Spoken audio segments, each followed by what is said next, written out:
Hello everyone, this is Winfred Crutcher with Crutcher Financial. Hopefully everyone is having a great day today.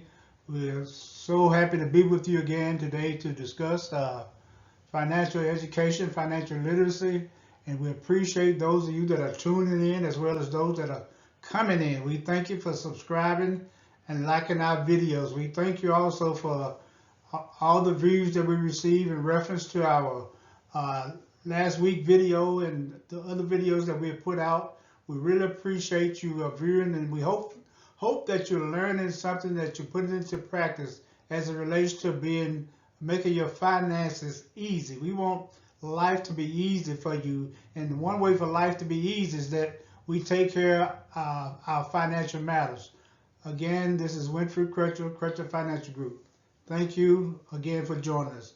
Today it's going to be part one. We have a two-part series we're going to talk about today. We have so much information that we won't try to get it all done at one setting, in one video. So today is going to be part one of savings, expenses, and budgeting. And we will be getting part two to you as soon as we complete this one and get our editing done. So thank you for tuning in.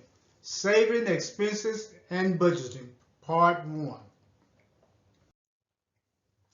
Budgeting fundamentals and overview. We're going to talk about the fundamentals of budgeting and overview. The benefits of budgeting. Some may ask the question, well, what am I going to gain from budgeting my money? Well, why come I can't just go and just spend it the way I want to? I make it, and why can't I can't just do what I really want to do and don't have any boundaries in reference to how I live my life? But there's benefits of budgeting. It gives you, number one, control over your money. With a lot of us, our money has control over us, the amount that we have, because it sometimes takes us in directions that we really don't need to go. It sometimes makes us buy or spend on things that we really don't necessarily have to have. So we want to give you control over your money, and that's one of the benefits of budgeting. Not only that, it keeps you focused toward your financial goals. Each and every one of us should have goals and aspirations as it relates to our financial future. So budgeting helps us to do that. It helps you to stay aware, of where your money goes. How many of you after you've gotten your paycheck and then the weekend is up and money come back around, and then you ask yourself, where did my money go? I had a certain amount and I don't quite understand how that it left me so fast. So that's one of the benefits of budgeting. It helps you to stay aware of where your money goes. It helps you to save for expected and unexpected costs, which is very, very important. It clarifies areas where you can save money. So budgeting is very beneficial to you as an individual as well as your family. Let's look at the definition of a budget. Some people call budget a finance plan that allocates future personal income towards expenses, savings, and debt repayment. So we see that budgets, and in the middle you see income, you see expenses, and you see savings. So these are the three components of a budget. Again, let's look at these components, the three main components of a budget. Income is money you earn from a range of sources, from your job, from your investment, if you have rental property, whatever you have, whatever source of income you have coming in, this is the first component of your budget. So every bit of money you got, whether it's fixed income or a stream of income or whatever it might be, this is called income. And the other component of the budget is expenses, outgoing funds you pay to others. Now, we're going to talk about this a lot. You always want to have more income than you do expenses. So that's why it's so important to have some type of management or some type of concept in place to keep you from spending all your money once you get it. Savings, I think this part is a lot of time I think is not really put into operation a lot. I think the fact that we make our money, we spend it, and we either don't want to save or we don't understand the very valuable benefit of saving money. So anything you have left over after paying your expenses. Sometimes I instruct my clients sometimes to, and we'll discuss this later, build your savings in there. Not wait till after you uh, pay everything. Build it in there to the point that you maybe 10% or 5% off the top that you have going to savings. But the only way you can do this is that you have to have your expenses under control. Okay, let's look at where to start when developing a budget. Remember, a budget is a spending plan, a financial plan. First, you want to understand your money and how you spend it. We talked in our first video about the psychological aspect of money. So you want to understand your money and how you spend it. You want to understand how much you have and how much you don't have. So it's going to have a bearing on how you spend your money. Then you're going to have to make tough decisions about spending priorities. And this is also important. Everything we talk about really is very important, very beneficial. Excuse me while I take a drink of water. Excuse me. Many tough decisions about spending priorities. A lot of times we have to make decisions on, should I spend it on this or should I spend it on that? What should be my number one or my priorities in reference to how I spend? So we're going to delve into that as we go along in this session. Budget with a lifestyle in mind. And we're going to talk also more about that. Build a budget. We talked about this previously. Build a budget that allows you to save. Not just allow you to take care of your expenses or allow you to spend. Build a budget that allows you to save, which is very important. Okay, we talked about budgeting with a lifestyle in mind.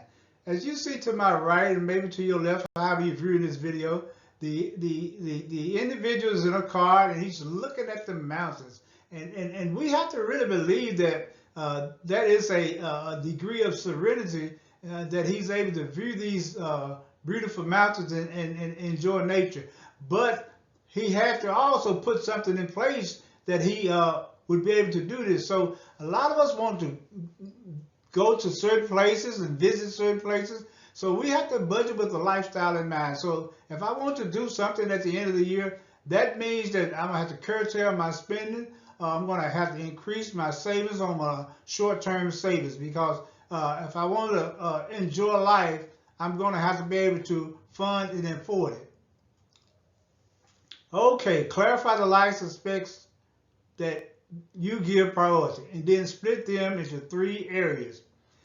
Items that create meaning and bring you joy. Sure, the man in the car, a truck, that right there, that view of that mountain, I'm sure bringing him plenty of joy. So visualize in your mind that the things that would bring you joy. If you can visit a certain park or certain wilderness reserve, or anything that pertaining to something that you would like to do. So you want to make sure your budget is with the is lining up with the lifestyle that you have in mind. So items that create meaning and bring you joy should be very important to you.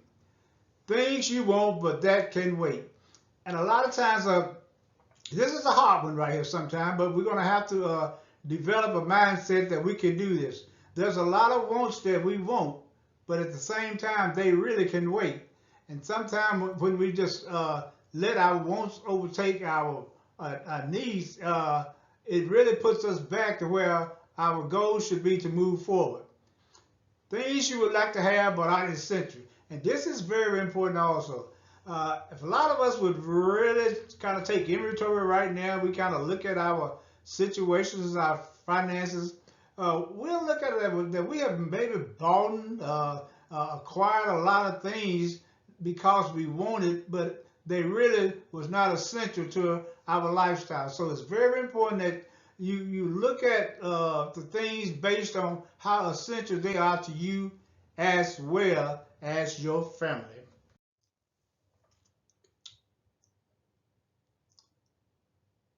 Things to remember about budgeting. Things to remember about budgeting. Make sure your list reflects your priorities. We talk a lot about priorities in these sessions, and this would be one of our main topic of discussion. Everyone should have the proper priorities in place, and so you want to make sure the things about your budget reflects your priority.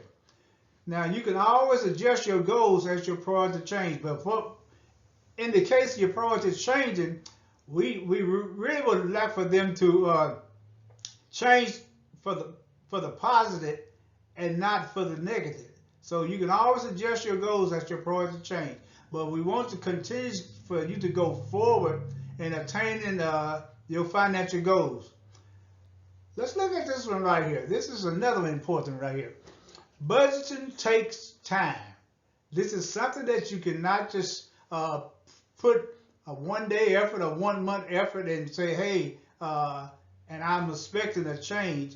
Not only does it take time, it takes patience. And that's one thing I think that's lacking in society as a whole. There's this instant gratification of, hey, why have my savings and my budget hadn't really brought me what I wanted to bring me. And also it takes effort. Effort, you're going to put forth that effort that you're going to stay with this goal. You're determined to keep your budget on pace with your desire. And so all of these takes time, patience, and effort. So budgeting is not something that you just can talk about and it happens. It has quite a few components within it. This is also very important. If your first attempt,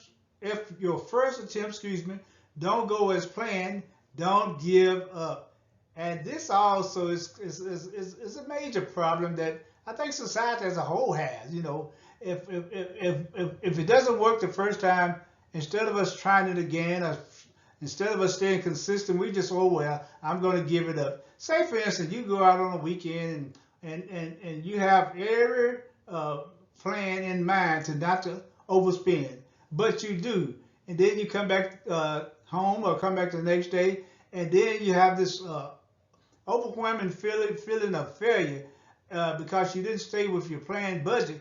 Don't give up on it. Don't give up on it. Just keep going forward, and eventually it'll become second nature to you. Okay, if you have if you have a problem with tracking your spending, there's apps or there's either the old fashioned ability just to write things down, and it'll help you to track your spendings and make it much easier when you're dealing with your budget. What happens if you don't budget? This is so important. What happens if you don't budget? Someone says, well, I don't really need to budget. I know how to manage my money. I know, how to curtail my spending. I know how to not to overspend. These are some of the things, and there's numerous more. I'm sure they can be added to this list. These are some of the things right here that happens if you don't budget. Overspending, falling into a debt cycle, and this is one of the worst things that you want to be a part of. It's this cycle of debt over and over again. You get out a little bit that you find yourself right back in it again. It also limits your spending power. It limits savings and investments and the lack of future security. Finally, budget is about saving money now. This is going to probably contrast with a lot of our thought process that we thought budget was mainly about for our expenses, but budget really is about you saving money. So the minimum amount of expenses you have and the total amount of income will give you an opportunity to save money. Better budgeting helps you end up with more money to manage it. Now, isn't that the ideal scenario? To end up with more money to manage? So budgeting plays a big role in this. An accurate budget brings discipline and order to your finances. Use your budget to guide important decisions. And earn more than you spend is the way to low stress and comfortable life. And that is so very important. How many of us would really like to have a low stress comfortable life. We can do it if we just get our finances in control. If they are in control, let's even make even better decisions as the future come about. Our next topic is setting savings goals and creating a savings plan. Everybody should have saving goals, and everyone should have some type of saving plan. Okay? Okay, let's delve into it. Three components of a savings plan. There's the emergency fund, there's the short-term savings, and there's the long-term savings. You see the umbrella in the emergency fund, that's, years ago, that's what it was called, a rainy day fund. So let's just hop on that a little bit. In your rainy day fund, you should have an emergency income replacement or repairs. Something happened that you weren't expecting, your emergency fund can take care of that. If you need repairs to something, your income is kind of slowed down due to unemployment, and we'll talk about that, the emergency fund will help you with that. Then you have the short-term savings. We talked about the individual who is looking at the mountainside. No doubt we're just going to speculate that he might have had a short-term savings that, hey, I want this money I'm saving right now. I'm not going to bother my emergency fund. I'm not going to bother my long-term savings fund, but I'm going to have this short-term savings that I'm going to save a certain amount of money because I want to go to such and such place. Then you have money for future investments. Let's look at emergency fund. It should be liquid. In other words, there should be some liquidity in your emergency fund. In other words, something that you can easily convert to cash. Your savings account, a bank account, maybe a few stocks if you can sell them, a few mutual funds that you can convert to cash. Anything that could convert to cash that has liquidity to it, that's what we want to be a part of our emergency fund. We would like for it to be at least 6 months of your essential living expenses. The word essential is very important. This is not talking about outlandish spending. This is talking about home, utilities, and the like. So we know maybe it might be hard to save 6 months. At least 3 months should be your minimum. At least 3 months should be your minimum amount of your emergency fund. This is a key explanation also. Those in downsizing or highly competitive industry should save more.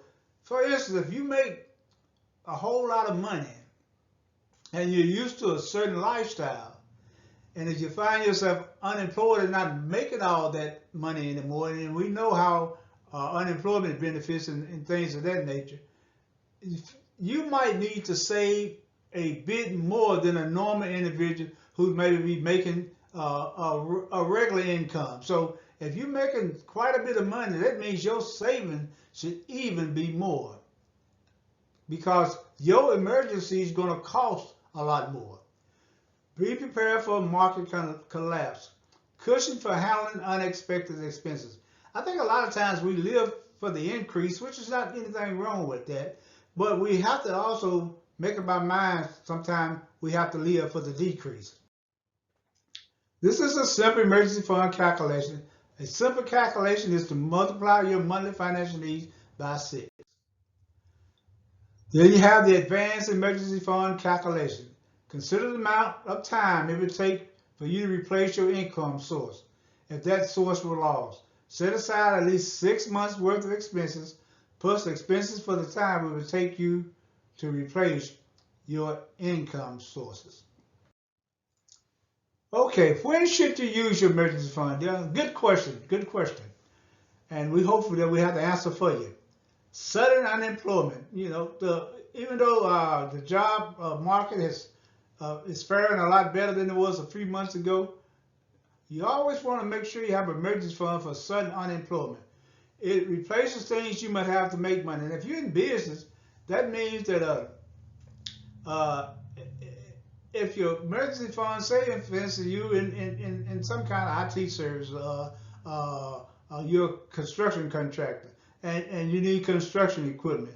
So you want to have enough emergency fund to place the things that you have that would make you money. Say you might have an office, so you might have office rent you have to pay. So your savings should be earmarked for those type of things. Then we all have this right here. We all have this. Emergency and medical expenses. So this is something you use your emergency fund for. Also, disaster recovery.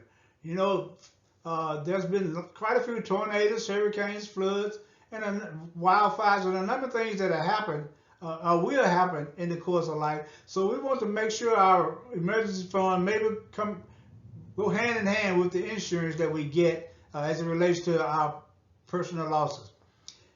Deductibles in the case of accidents or loss.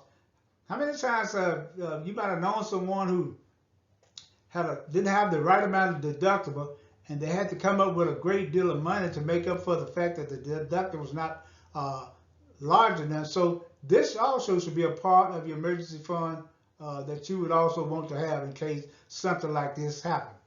Repairs that will result in further damage if neglected. Let's say a roof on a house. We know that it's maybe not something you use for emergency fund, but at the same time, if it's going to cause damage to your furniture, it's going to cause damage to other parts of the house, this is something you might want to use the emergency fund for. Then you have the unexpected expenses. Was it possible to plan for? Is it urgent? Decide when to use your emergency fund. Example things you can use your emergency fund for. And then you have things you should not use an emergency fund for. Things you should use it for, when we already talked about it. Insurance deductible, critical home or vehicle repairs, family emergency, medical emergency. These are things you should not use an emergency fund for. I will say it again. Things you should not use an emergency fund for. Plannable annual expenses, vacations or holidays. You know, we spoke previously about having a short-term savings for vacations or holidays. You should never use your emergency fund for vacations or holidays. Also, impulse splurges and investment. Home renovations. We said a few minutes ago, maybe if the roof on the home is going to cause other structural damage, maybe you should. But just for the sake of getting something done on the home that you just want to get done, we will not use the emergency fund for that. Somebody said, well, I got a good deal on consumer goods, so I'm going to go to my emergency fund and get this money out because I can't let this deal pass up on me. So if you go get that out for the good deal, then when a true emergency fund, emergency situation rears its head, what are you going to do then? Because you're short on bills. And a lot of times, that's the case. A lot of times when we get short on our bills, we'll splurge into our emergency fund. That's why it's so important that you have a budget in place in the first place. That's why it's so important that you have the expense, the income ratio under control. Let's look at short-term savings. You see the calculator, you see the cash there, along with the binder. This short-term savings, we talked about it. Money set aside for fun things now. Sometimes we want to enjoy the fruits of our labor, but we don't take this, we don't take this from our emergency fund. We take this from our short-term savings. Provide near-term gratification without going into debt. Our first video dealing with the psychology of money dealt with gratification. This provides near-term gratification without going into debt. So this short-term will kind of saturate the fact that you might want to get something in a short term that bring maybe near-term gratification without going into debt. So this is something that you also want to take a close look at as it relates to managing. Gets you in the habit of evaluating and prioritizing your wants. The more you get in a habit of evaluating and prioritizing your wants, the better your financial condition will be. Now let's look at long-term savings. Money for future investments, long-term financial plans such as retirement. And sometimes I'm appalled a little bit at how many people don't really think about retirement. They really just think about now. You know, the years of living in the United States is almost is up to 80. So everyone is living longer. So this is something that you really want to look at closely about savings for retirement. You want to pay yourself first. Target 10% of your take-home income. This is something like we said, we want to take this off the top. If you can put yourself in a position that you can take 10% prior to spending anything on any of your expenses, this would be a great thing to do. And then after you get yourself situated to the point that maybe you can increase the amount over time. Maybe you can go up to 15% or 20% after you get everything under control. And this is also great right here. Automatic transfer to make long-term savings routine. A lot of individuals have within their bank account or when their payroll deduction, they have a certain amount go automatically into a long-term savings account. Setting a long-term savings goal. We see total income there. We talk about goals a lot. Set a goal to work towards allocating 10% or more, no less than 5% of your income to long-term savings. Factors to consider. Find out the real cost of unemployment in your industry. We talked about that. Sometimes we're going to have to care for aging family members. So all these things we have to take in consideration. Debt load versus your savings or investment return. Two simple ways to save more money will either increase income and cut down on expenses. And sometimes it works counter. Sometimes we increase income and our expenses become increasingly higher also. So one or two ways to save money is you either increase income or cut down on expenses. I kind of go with cut down on expenses because sometimes it's kind of hard to increase your income. Let's talk about the individualized savings plan. Set your emergency fund targets. Decide on the standard of living you maintain during unemployment. You know, when you're unemployed, you probably can't live like you was living when you maybe was having a certain amount of money coming in every month or every week or every 2 weeks. So you're going to have to decide on your standard of living. In other words, there's some things you're going to have to cut back on in setting forth your emergency fund target. Short-term savings target. What major expenses are coming up? How much do you save now? When do you need them? Okay, long-term saving target. Again, we're talking about shoot for saving 10% of your net income.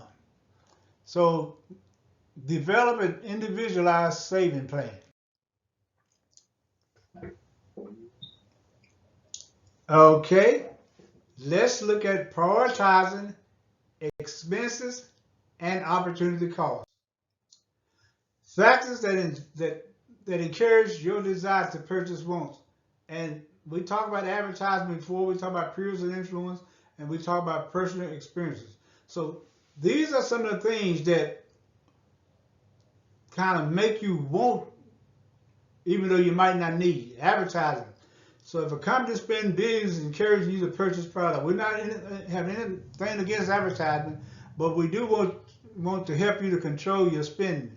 We also want you to help you to control your spending as it relates to peers and influences or personal experiences. Let's look at needs versus wants. Needs, things you must have for survival. Example, you know we need food, you know we need shelter, you know we need our utilities, you know we need clothing, and you know we need our businesses that has always generated income, so we know that we need to be able to fund that to keep our business, the things that we need to generate income in place. Needs versus wants. Wants, things you would like to have but aren't essential. And that's a great word right there, essential. Here's some examples. These things are good to have, but they're not essential to your lifestyle. New phones. And again, we're not against just spending your money, but we want you to have some priority and use some sensible understanding about needs versus wants. You know, it wouldn't make me, any sense to me to go buy designer clothes when I don't have anywhere to go. I don't have any money in my pocket to go anywhere with them.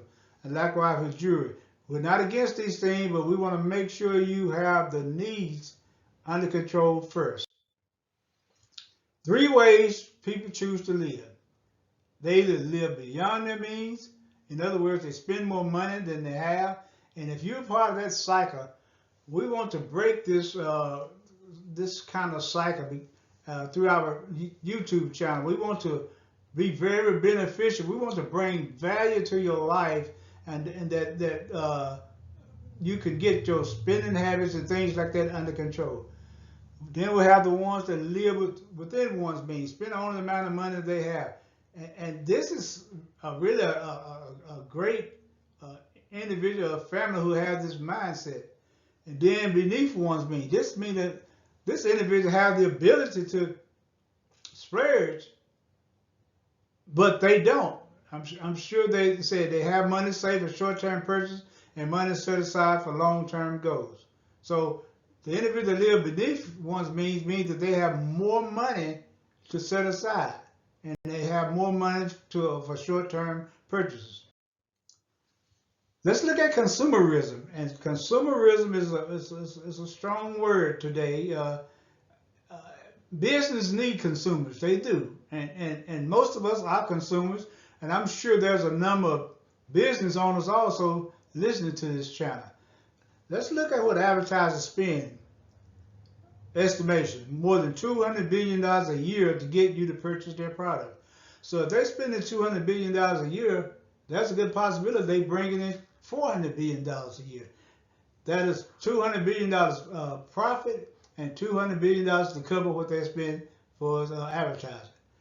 Kids, and not on kids, we've talked about this earlier also, we all are exposed to between 13 and 30,000 TV ads every year.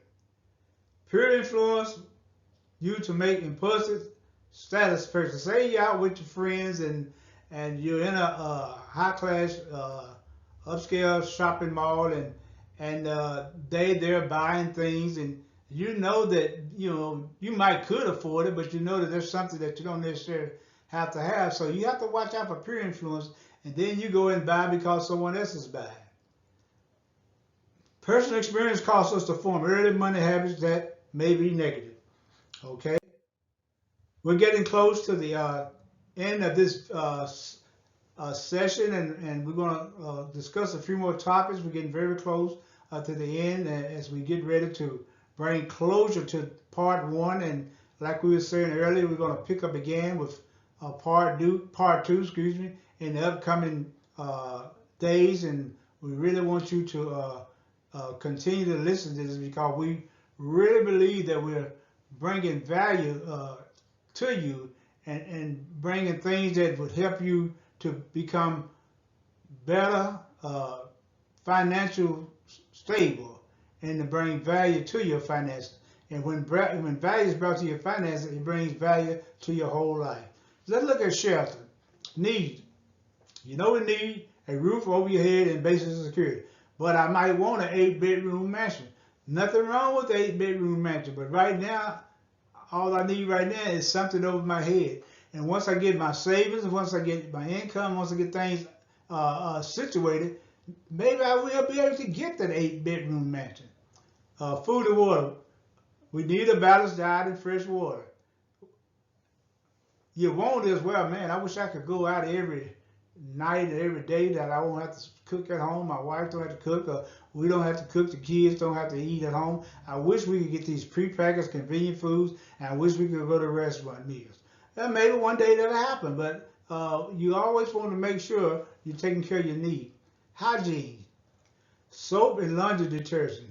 Wants expensive hair products and makeup. I'm not that old, but I remember when I was coming up, there was a few major soap brands, and they was used for showering, and they was used for wiping your face or washing your face. They was used for practically everything. Then you have 1 or 2 laundry detergents. Now you have expensive hair products, and we're not against that, and makeup, but we want you to understand that we want you to fulfill your needs prior to your wants. And again, I don't want to sound like a broken record. Again, once you get your income and your expenses under control, there's a probability that you can afford these expensive hair products and makeup. Clothing, comfortable clothing for what you have to do. Then designer suits. Transportation, need transportation work such as bike, bus pass, or affordable car. Want a brand new luxury vehicle. And again, we want to take care of our needs first prior to our wants. Okay, needs, wants, and savings prioritization. Opportunity cost is the value of the next best decision. When you choose between mutually exclusive options, split your money in 3 ways. And this is going to be our last part of this session. Split your money 3 ways. Needs, pay for your needs first, rent, grocery, utility bills. Savings, once your needs are covered, pay yourself. And wants, only buy wants if you have money left over. So I hope that you've gotten something out, and I believe that you truly have gotten quite a bit out of this, and we try to carry at a pace. The videos maybe a little longer, but we have to make it long because we really want you to truly understand what we're trying to bring to you. Sometimes in bringing value, obtaining value, sometimes takes a little bit more time. And so we didn't want to just run through things and just curtail it. We want you to really get an exclusive idea about making your finance easy. So next few days, we're going to pick up again. We're going to start talking about identifying and reducing your expenses. Identifying and reducing your expenses. Identifying and reducing your expenses. Thank you again for watching our videos. Thank you so much for tuning in with us, and we're going to hopefully see you in the next few days, and we want to continue to make your financial life easier. And also we want to ask you to subscribe, like, and share with others. And hopefully there's been family listening as well as individuals, because we really believe that if you put some of these practices in place, that your financial situation will be much better. Thank you. God bless you. And everyone have a super fantastic day. Good day. And thank you so much. Winfred Crutcher, Crutcher Financial Group. Thank you so much.